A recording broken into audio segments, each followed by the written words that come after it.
Another day, another police shooting. This time, this story has a little bit of turn to it. This story is out in St. Louis.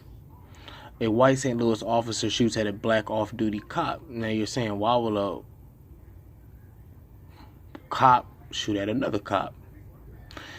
So, the off-duty police officer was trying to help out pretty much a high-speed chase. The police officers were trying to follow a white sedan, and the incident was right near where the off-duty cop lived at. The car crashed, I guess, and the people who was in the white sedan opened fire at the police officers.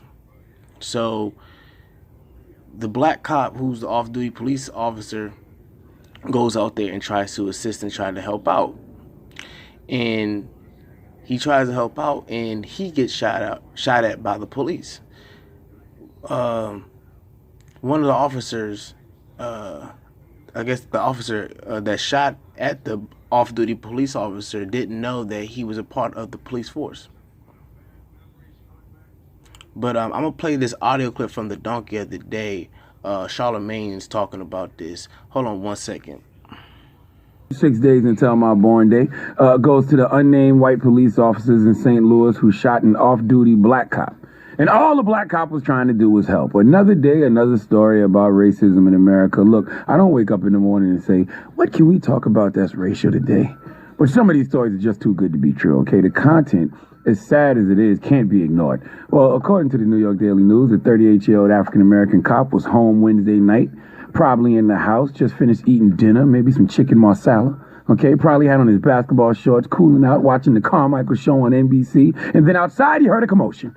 The commotion he was hearing was his fellow officers pursuing a white sedan with 3 male suspects inside. And the sedan crashed near his house, okay? The 3 men in the car opened fire on the pursuing police officers and fled the scene. Now, a police officer's creed is to protect and to serve, right? And the off-duty black officer, being the great public servant that he is, grabbed his department-issued gun and went outside to offer assistance, went out to offer some help to his fellow officers who had just been shot at. And this is when all the donkey BS happened. Let's go to Fox 2 St. Louis for the report, please.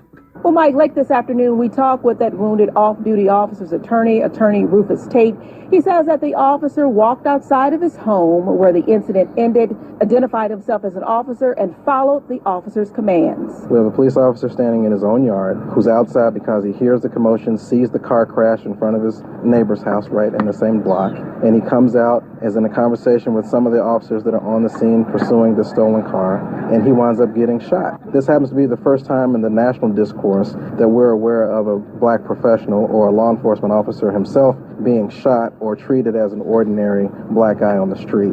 And we can see that this is a real problem. Detectives say it all unfolded around 10 last night. The 3 people in the car fired shots at officers. Police pursued the vehicle. The vehicle then stopped near Park and Astra, where more shots were fired. We are told the off-duty officer who lives in the area came outside of his home armed with his department-issued weapon and was ordered to the ground by 2 officers. The officers recognized the off-duty officer and told him to stand and walk toward them. Meanwhile, a 36-year-old white male officer just arriving on the scene did not recognize the off-duty officer. He told city police investigators he feared for his safety, so he fired a shot, hitting the off-duty officer in the arm. And in the police report that you have so far, there's absolutely no description of any type of threat he perceived. And so we have a real problem with that. But it also presents a bigger problem that's been a course of national discussion for the past 2 years. That is this perception that a black man is automatically to be feared. There's a lot of things going on in So a message to all you cops, brothers and sisters that are in the police force that want to do the right thing and protect your communities. You're still not safe with these race soldiers, even if you're part of the police field. This story is just crazy. Let me know what y'all think about this story in the comment section, man. And I'll talk to y'all in the next one. Peace.